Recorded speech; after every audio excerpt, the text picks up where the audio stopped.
All right. Good evening, everyone, and thank you to everyone who's here tonight joining us. Tonight we have Tom Fuentes with Bank of California, and tonight's topic is credit reports and scores. So it's just going to give you a little overview regarding that information. So I'll go ahead and pass it along to Tom. Thanks, Lisa. So tonight is credit reports and scores. This one is a long one, so we may go through some of this stuff kind of fast. Um, but if there's questions, please let me know. But yeah, we'll get right to it. There's some stuff that's in the participant guide. We're gonna go past that though, because like I said, there's a lot to cover in this one.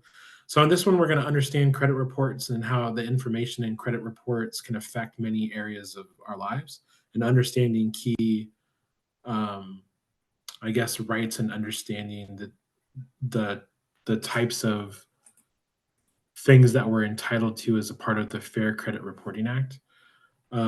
Yeah, so in section one, the key takeaway is going to be your credit history can affect your access to credit.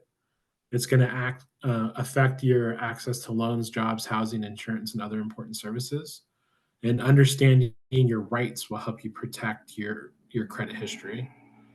So this is information that's going to be a part of your credit report. This information is listed in the participant guide with a little bit more information surrounding it. Let's just briefly go over the items that we have here. So of course it's going to contain your name.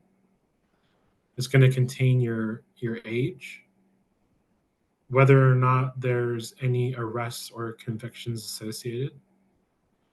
Also your credit card payments.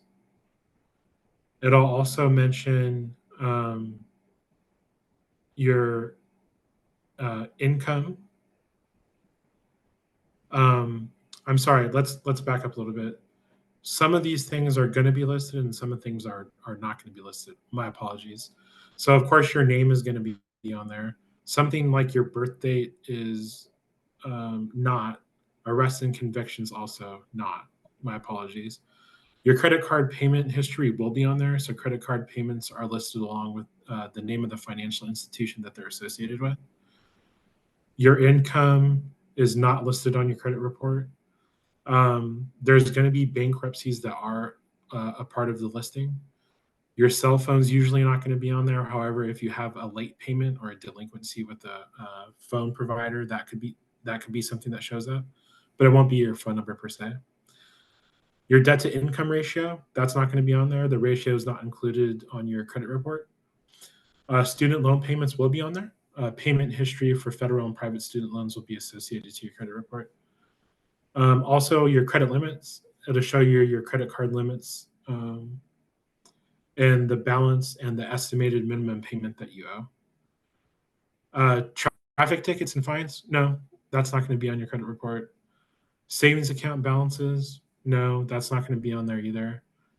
Debit card purchases, that's not going to be on there either. Debit cards are associated to your checking account, which is not going to be a part of your credit report. So what is listed in a credit report? One, your identifying information, such as your name and address, your debts and some of the bills you have to pay to businesses, financial institutions, or other organizations or agencies that have extended you credit in the past. Public record information such as any bankruptcies or foreclosures, or seriously delinquent child support payments, for example. Your applications for new credit inquiries, when lenders or other businesses request a copy of your credit report. Really quickly, here are the reporting agencies. There's three major. There's Equifax, Experian, TransUnion. If you have a credit history, you're likely to have at least three separate credit reports with either of these entities. In addition to the three nationwide credit reporting agencies, there's also specialty consumer reporting agencies that can also provide reports. You can find out more information on these agencies by going to consumerfinance.gov and then searching consumer reporting agencies.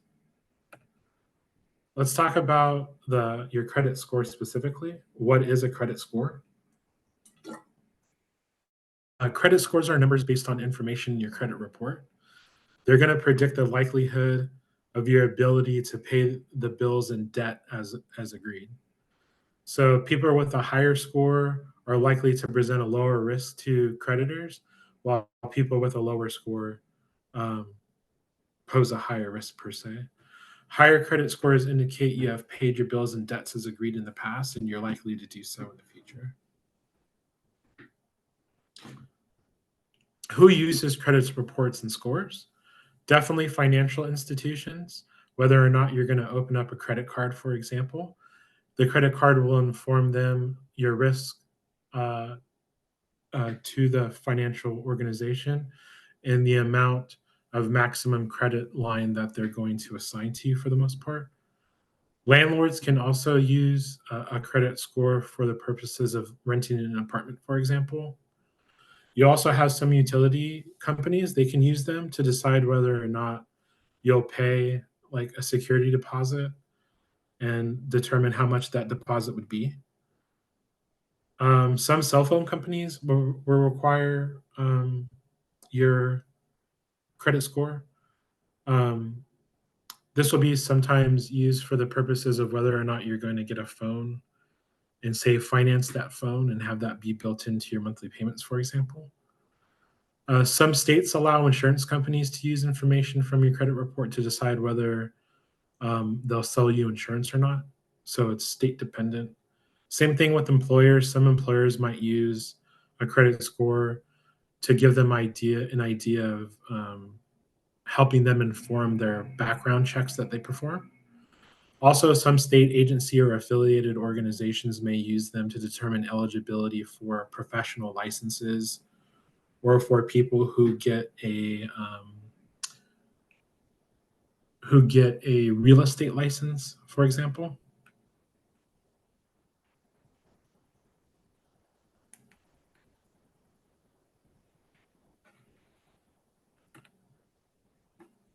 What is risk-based pricing? So credit reports and scores may also be used on a factor of risk-based pricing. Other factors can include your employment history and outstanding debts. With risk-based pricing, lenders they set interest rates and other terms based on the estimated risk that a particular consumer uh, who will not repay the loan as agreed. So lenders may charge you a higher interest rate if they view you as a higher risk. Lenders may offer you a lower interest rate if they view you as a lower risk, perhaps too, on the flip side of that. A lender must tell you if they use your credit report or scores to make a lending decision, however. So this is going to be where they're required to give you a risk-based pricing notice. The report, in addition to the free credit report you're entitled to, you can get one every 12 months from one of the three major credit reporting agencies. Having We no have a credit, question. yeah, Sorry. no, it's okay.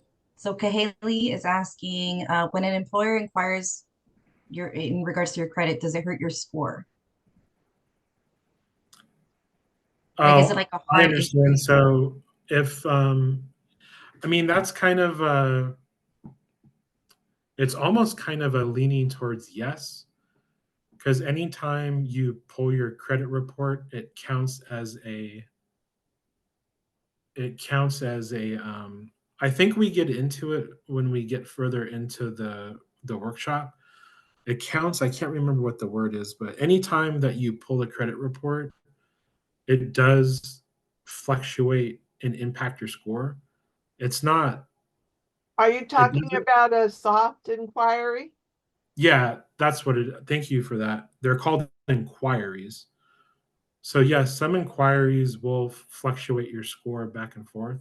It's not by a large amount.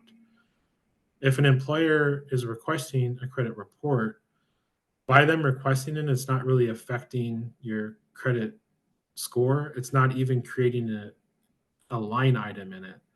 But because it's presented as an inquiry, it can affect your score. This is really minimal, however, so don't have it be something that you should perceive as like a negative, I guess. I hope that helps. So, what are the effects of having no credit reports or scores?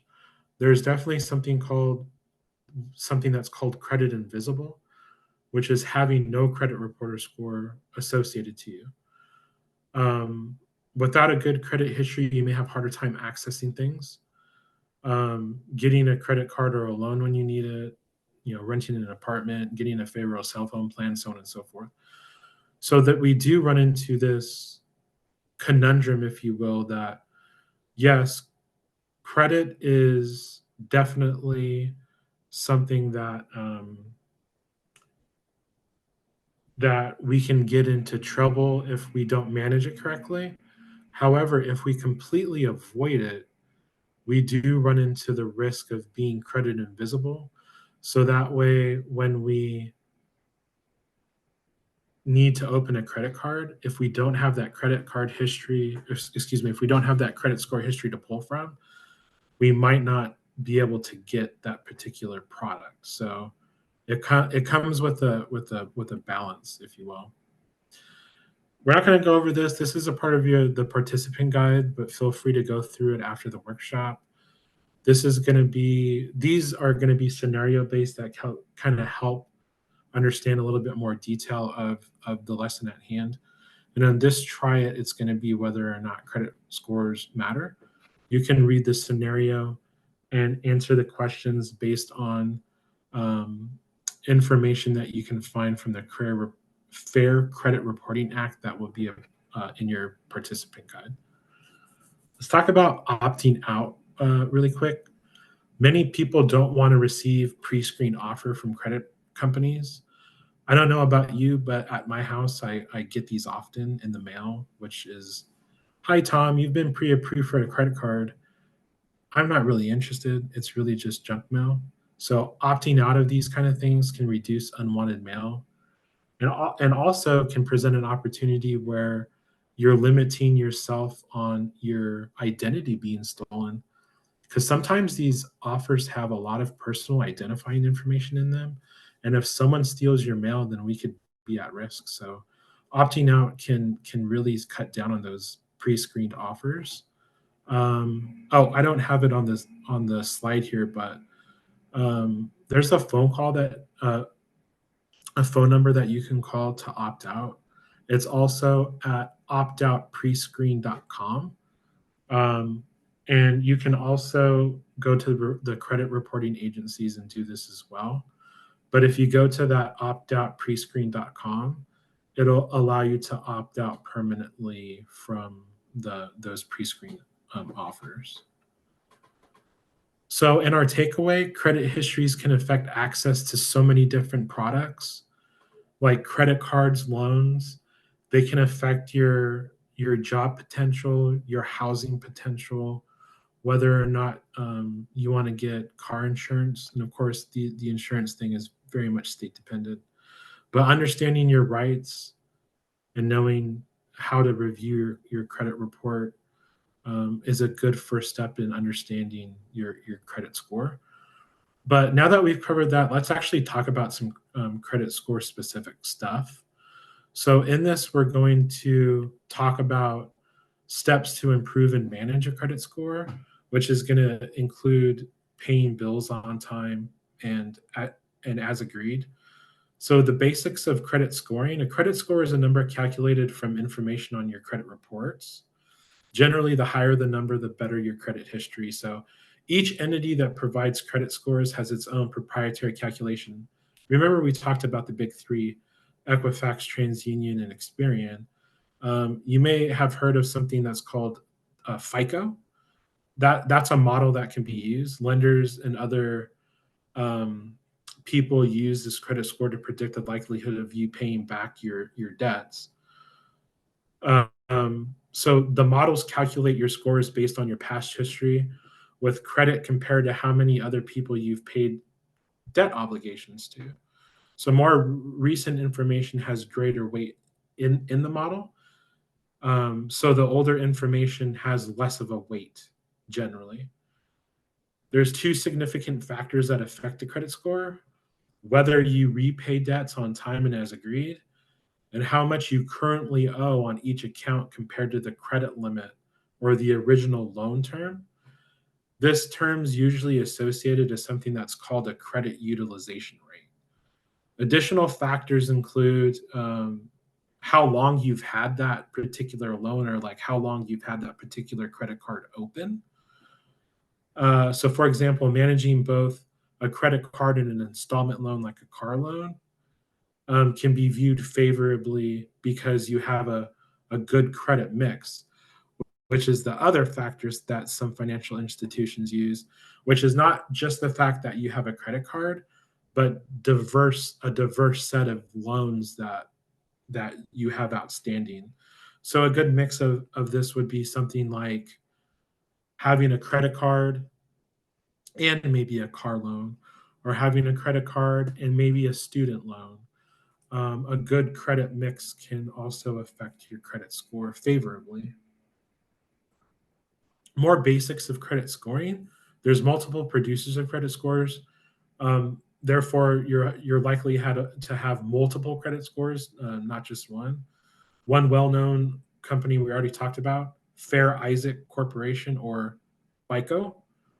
Another is called Vantage Score, that uses a different scoring model than the one that we just went over. There's also different companies that use different models depending on the credit you're applying for.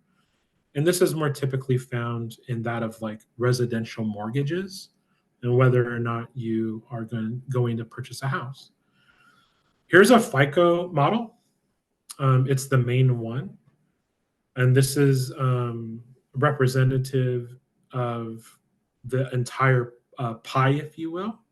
Let's talk about this real quick. 35% is generally represented as your payment history.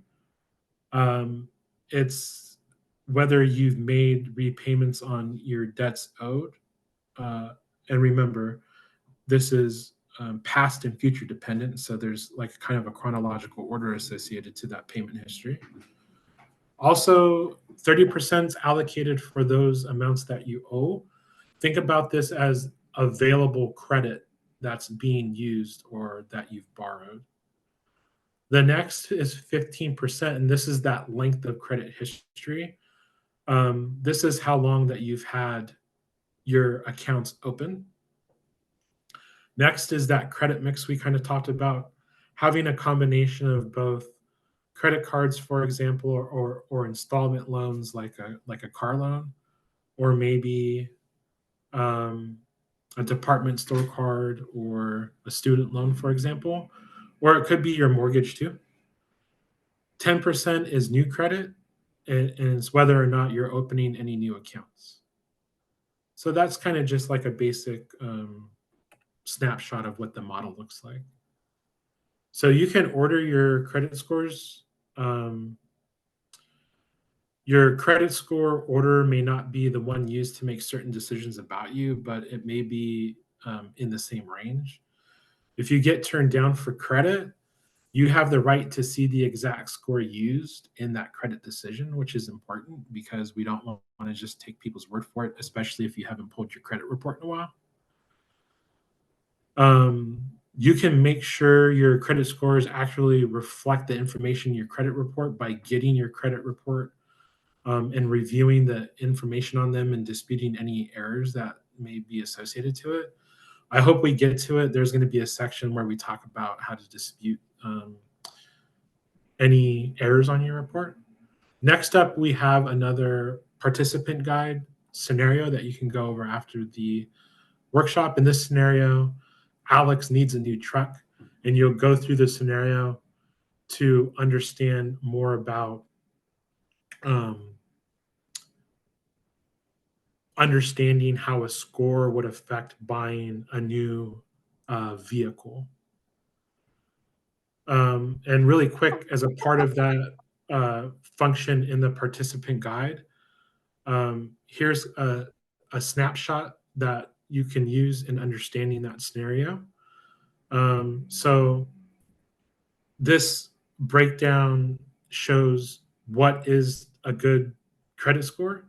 Different lenders, businesses, service providers use different criteria for what they consider good, so it's kind of based on a range. So as far as the FICO model that we talked about, it's generally between 300 and 850. In the range, 8 to 850 is considered exceptional, very good 740 to 799, good being 670 to 739, fair 580 to 669, and poor 300 to 579. The higher your credit score, the more likely you are to get qualified for credit. Good, very good, or exceptional credit scores provide access to most products and services. Someone with an exceptional score would likely be offered not only the product that they're trying to get, but more favorable terms in the form of a lower interest rate. Individuals with fair or poor scores may not qualify for certain products. And if they do qualify for those certain products, they may not get the best favorable rates that you would get if your score's higher. So that's just kind of an understanding of the ranges in the credit scores. Okay. Yeah. So I hope this helped a little bit in trying to understand how you can kind of take steps in managing your credit score a little bit more easily, and understanding when you pull that report and you get your score, how you fall within a certain range. We'll pause real quick. Any questions before we move on? The next section that we're going to be talking about is getting and understanding credit reports and scores. So the key takeaway of the section is going to be getting and reviewing your report every 12 months and making sure it's accurate. So what is a productive credit history? In the participant guide, you can go in and there's going to be a section where you can kind of jot it down. Understand the right to free credit reports. So you have the right to accurate information and pulling your credit reports from the 3 credit agencies, Equifax, Experian, and TransUnion. Federal law requires consumer reporting agencies to provide you a copy of the information in your report if you request it. So the law also gives you the right to get 1 free per year from the 3. You can go to annualcreditreport.com in order to do this. And it's really important to do this because we want to make sure that the information on our report is accurate. Okay. Watch out for imposters. There's other websites out there that advertise free credit reports. These are often like credit monitoring agencies that actually make it appear as if they're offering you a free service, but really what they're doing is they're providing you that report that you get for free anyway. And then they're going to ask you to sign up for their services, where they're probably going to ask you to pay monthly for whatever they're trying to sell you. So be careful, because you get a free report. You don't need to pull it that often to make sure it's accurate. Make sure that you're pulling it from a reputable place. Okay. Here's another try it that you can find in your participant guide. This is going to go over the process of getting your report. Okay, so this is something that you can do after the workshop. Don't forget that you also have the right to receive additional free credit reports in certain scenarios. So in addition to the one that you get every 12 months, you can get another free report directly from each agency. If you have been receiving public assistance, for example, if you end up being unemployed and you're looking for another job, that could be another scenario that would get you another report. If you believe your credit report is inaccurate due to fraud, you can get another report. Okay. State law provides a free report. Some states mandate and entitle residents to an additional free report from each credit reporting agency within a 12-month period as well. The other is if you've been denied credit. So if ever you sign up for a credit card, for example, and they deny you that service, they should be giving you the option to receive the credit report so that you can see what they're basing their decision on. Okay. So, what sections are in credit reports? So, credit reports have different formats. Equifax has its own, Experian has its own, TransUnion, excuse me, has its own too, as well. So, regardless of the format, credit reports have 5 sections in common amongst those 3 credit reporting agencies. Each section may be presented a little differently, but they're all going to have these 5 major, which is going to be personal or identifying information, often called consumer information, public records, accounts that have been assigned or sold, sometimes called collections. Also, credit accounts, sometimes called accounts, trades, or trade line inquiries, often too. In the section in the personal information is going to have your name, your current address, and employment information in some cases. Public records sections includes court-related financial information if it's associated to you. Accounts assigned or sold. When the original creditor decides it's no longer worthwhile for them to collect from you, they may sell that to another to another financial institution. That could be under there. Under the credit account section, there's going to be items like your current opened accounts, but also your closed accounts as well. Types of accounts would be included here, like mortgages, credit cards, revolving lines of credit. It's also going to show the terms of those loans, the account balances, your payment history, and then the date the account was opened or when the date the account was closed. The inquiries section includes requests to review your credit. And I think it was Pamela earlier who helped me out with that because I couldn't remember the term. This is an inquiry. So an inquiry is created when a creditor reviews your file for the most part. So in the inquiry section generally is where it's gonna list those. And we kind of already mentioned the word soft inquiry. There's 2 types. There's hard, there's soft. So the section on the credit report will have things broken down with those different types of inquiries. So the difference being hard or soft. A hard inquiry being something that's reported because you're trying to open up a credit card, where a soft inquiry would be something like that employer example that we gave earlier. In this scenario in your participant guide that you can do after the workshop, this is a scenario in which Ray is reviewing his credit report.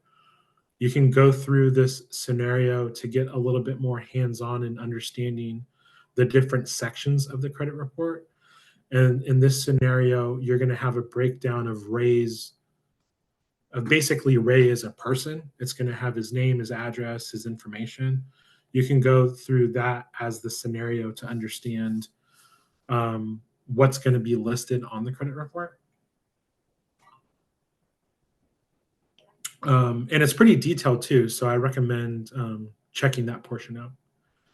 So getting your credit scores. Credit scores are numbers that give you a snapshot of your credit history, right?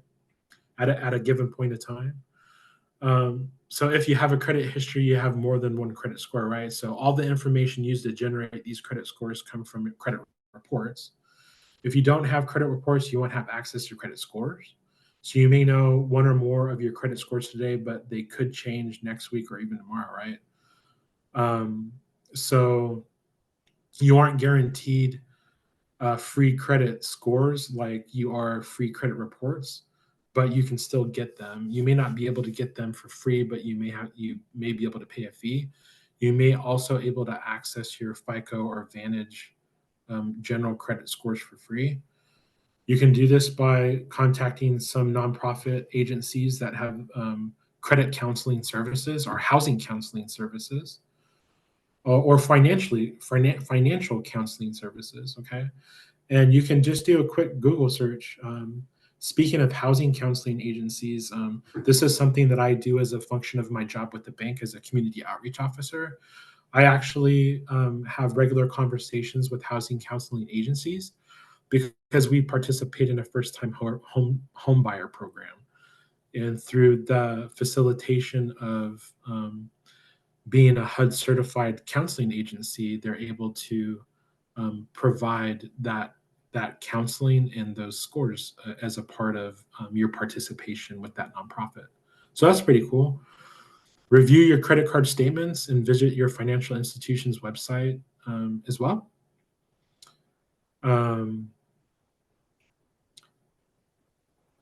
Wait until you have the right to see your score. So, for example, if a lender used your credit score to make an adverse lending decision, you have the right to see the specific score that they used. So, if you end up going to buy a car, that's an opportunity where you have the right to get the score that they used for the purposes of extending you that credit. So we already talked about FICO, we talked about Vantage, we talked about the 3 credit reporting agencies. So we'll just go ahead and press on.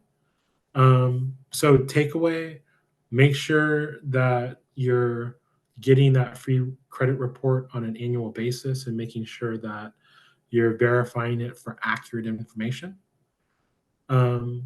Just really quickly, if there's any questions, we're going to talk about how to dispute errors really quickly. I actually have a quick question. Yeah, feel free. Is it possible? I mean, it's possible because I just witnessed it a couple of days ago. I was helping somebody pull their credit report through annualcreditreport.com. Yeah. But for some reason, her score wasn't showing up for Experian, but she had credit scores for the other 2. And for some, I don't know why, but it just didn't show. It just says unscorable. Is that possible? So Like, what's the reason behind that?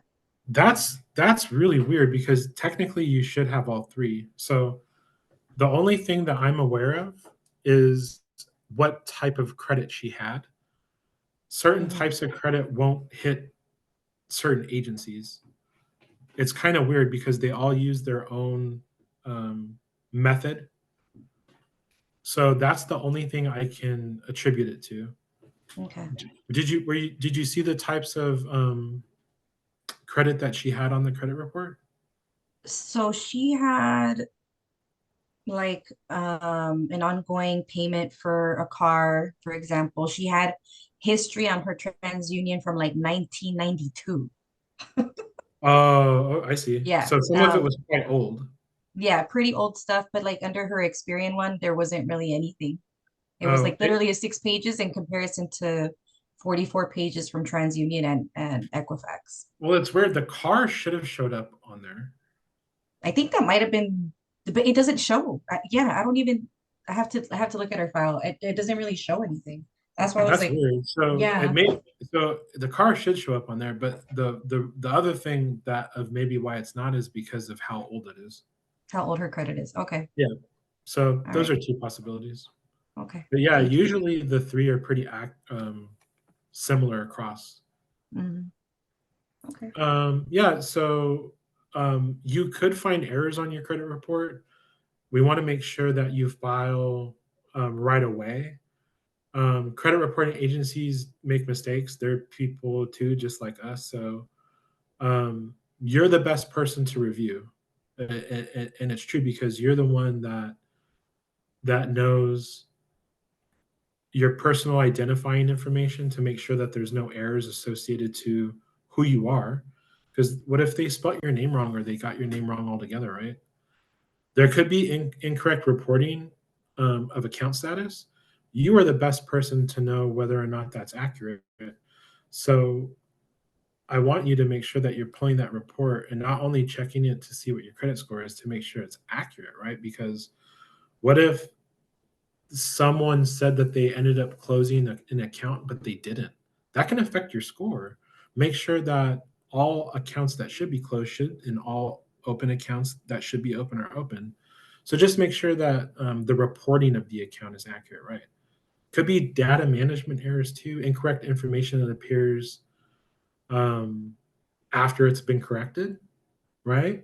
So maybe we corrected something, but then we pull our report 12 months later and see that it's still on there. So make sure that balances that are zero from original creditors are actually listed as zero and that you don't owe any more money on it. Kind of like that one that Lisa talked about that was from 1990, whatever. It's paid off, isn't it? Make sure that there's no balance errors, right? Accounts can absolutely have incorrect balances, so make sure that you look at that type of information.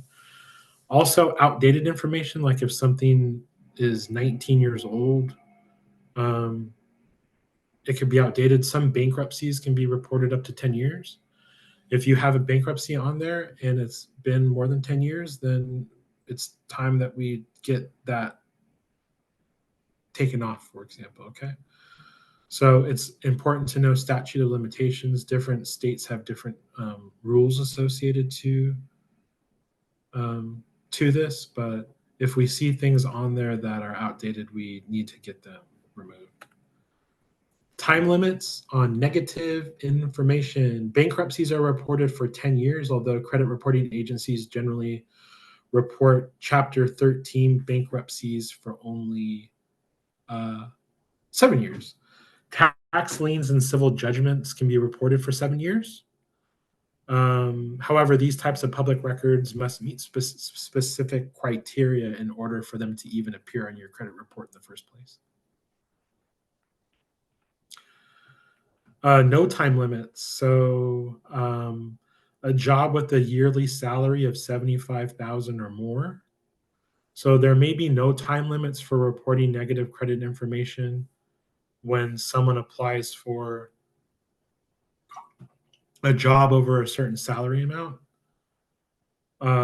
Whether you apply for credit over a certain dollar amount or life insurance over a certain dollar amount. So it can be confusing to figure out when the 7-year period starts and ends, since the debt can be sold and resold many times. It generally starts 180 days or about 6 months after you stop paying on that debt. So assume in August 2018, an account is 30 days late. It doesn't matter which day in August, only months are counted, not days. In November of that same year, the account is 120 days late and the creditor closed the account. So let's look at how long it can be reported on your credit report. So the delinquency started in August, so that means July is the month before the account became delinquent. Count 6 months after July 2018, August, September, October, November, December, January. This gives you January of 2019. Add 7 years to January 19, that gives us January 2026. So the debt can be reported on your credit report until then. This is kind of really specific, so I think we may just go past this real quick, but medical debt can be reported a little bit differently. There's different rules for this, but again, this is really specific. It's a 180-day rule. Let's bypass that.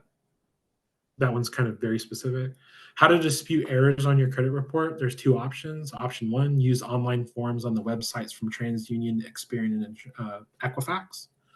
So you can just go directly to them. You can also do it by mail. I'm not quite sure if mail is a great option, but you can send a letter to the credit reporting agencies that's reporting the incorrect information.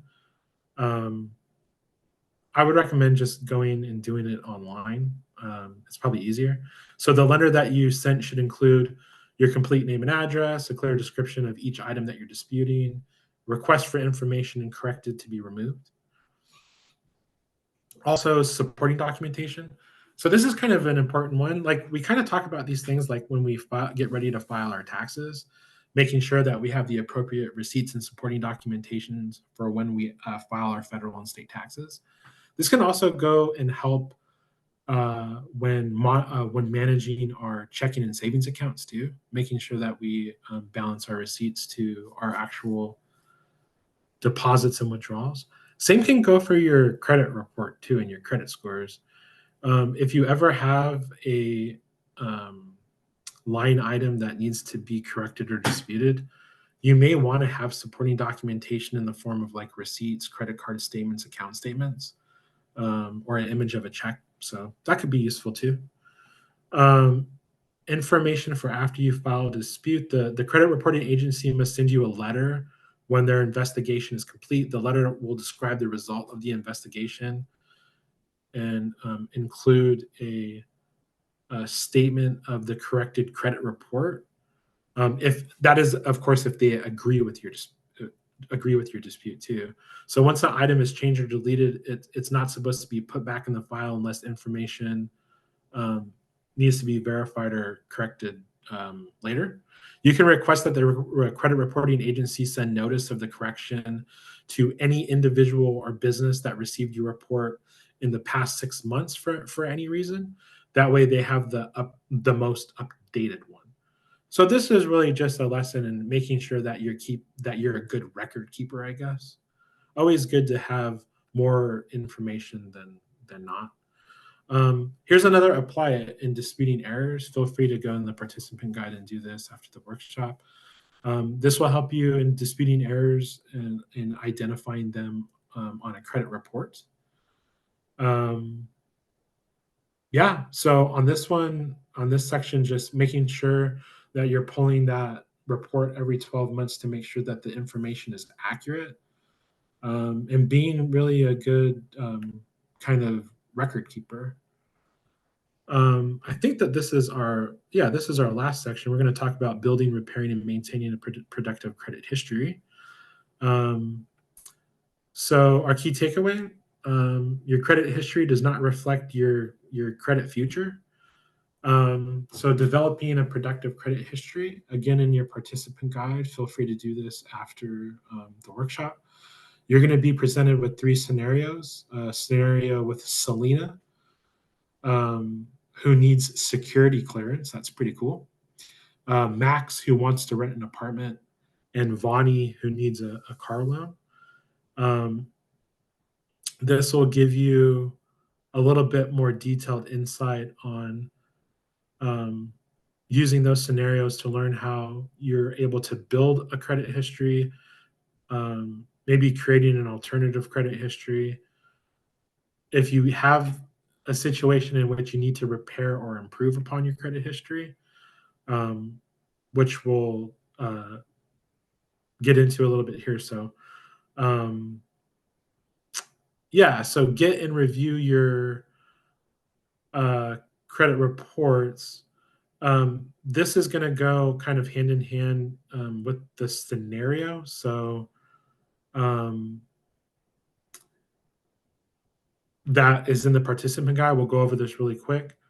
So making sure, again, we're being a bit repetitive now, but making sure that you're disputing and correcting errors that you find on your report.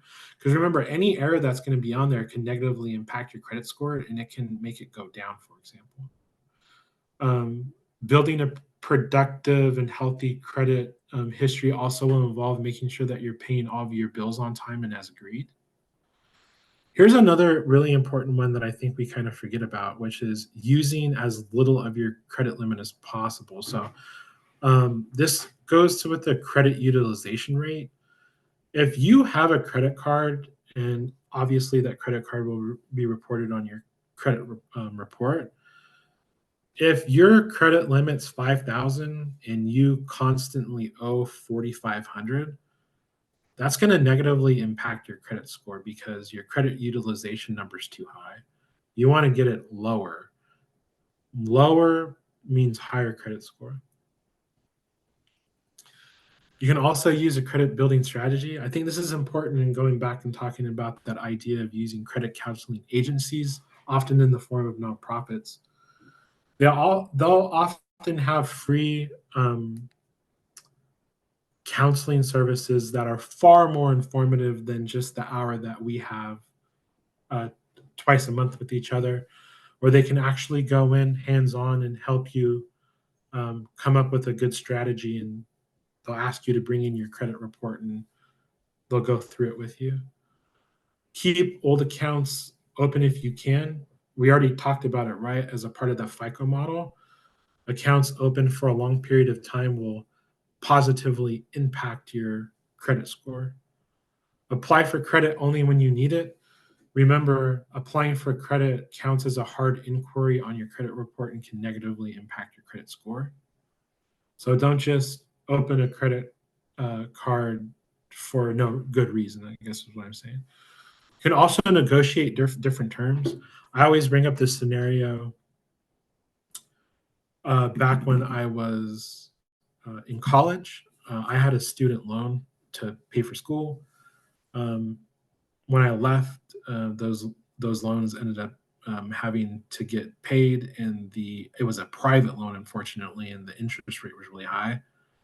I had to call them to renegotiate my terms, and they're often, because credit financial institutions that extend credit want to receive their money, they're going to work with you. So yeah. Building an alternative credit history, we can often have positive comments on our credit report for things like paying rent, whether or not you have a cell phone bill or an electric or gas bill, water or sewage payments, whether or not you have internet or a television service provider too. So there's kind of alternative ways that you can build a credit history. I think the biggest out of all the ones that you see here are going to be rent. You can have a positive comment from a landlord be on your credit report. So that's a good alternative way. You can also build credit in other ways. One way being a secured credit card. A secured credit card is basically you putting a portion of the money on the card. It works effectively like a debit card, kind of, but where a debit card won't impact your credit score, a secured card will. You can also get a credit building loan. These are often micro loans that are offered for, usually it's a consumer loan, a personal loan. They're usually $1,000 or less. And because the amount of money borrowed is a little lower, it could be a positive way to build up a credit history. You can also become an authorized signer on another user account. This usually is kind of similar to a co-signer, whether or not, for example, maybe you have a student in college and they're going to be living on campus out of state, and you want to open a credit card for them. You can be co-authorized signers on that account, or you can be a co-signer as well. And effectively, that will build a credit, not only your credit history, but credit history for your student, for example. Yeah, so there's a ton of different ways. Department store cards, gas station cards as well. So yeah. Here's another try it in the participant guide that kind of will go through a scenario on how to build credit history. Feel free to do this. It's based around secured credit cards.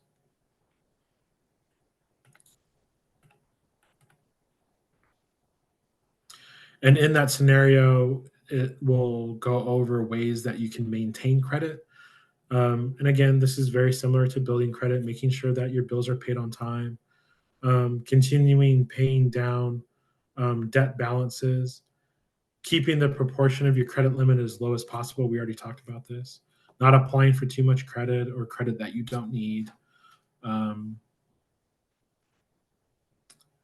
then in this scenario is getting help with credit in the participant guide. Feel free to do this after the workshop. It'll go through and provide a little bit more understanding on how to create a productive credit history for the most part. Yeah, so if you end up finding yourself in a negative credit situation, you can always contact and have a conversation with your financial institution directly. And I sound like a broken record, but it's true because I always bring it up on our workshops. But make sure you have a good relationship with your local branch and your folks that work in there, because they're going to be the first point of contact if you have any issues. There's also nonprofit credit and agencies. We've already talked about this, and housing counseling agencies that can help. Financial education from nonprofit orgs like Home Again LA, like we're doing tonight, and we continue to do. Yeah. You also have, if you need, you can go through credit repair and debt consolidation. This also is often in the form of nonprofit entities that can help you do this. It just is a quick Google search. There's actually a lot out there that do it for free. But be aware, because there's scammer and people that want to take advantage of you. There's a lot of organizations that will promise to fix your credit score, but they're going to charge you a fee. A lot of nonprofit organizations already offer these kind of things for you. You also can consolidate loans as well and go through debt settlement services. Make sure you're doing good research for these, because oftentimes they're going to charge you fees for that. Yeah, use caution in paying off debts. There's another thing that we need to think about in this scenario too, which is it's great to consolidate loans and make one payment, but how much are they going to charge us? Because there could be a settlement fee, and there may be an early payment penalty fee even with these loan consolidators as well. There's credit report scams. Be aware of companies that promise things that are not, that may not be kind of like common sense. If someone promises to erase bad credit history, I mean, it's not really anything that can be done. So make sure that you do your research when you're dealing with outside agencies or people that offer these types of services. You can protect your history too. There's the option of doing fraud alerts. If you're active duty military, you can do an alert as well if you go on active duty service.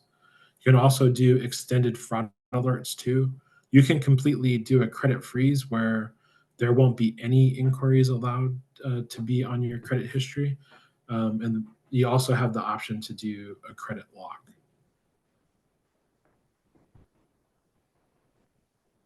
Yeah, so your credit history is not your credit future in this. It brings us to our end. We have 4 minutes left.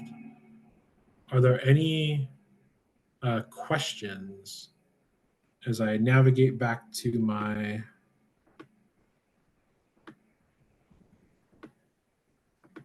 thing here?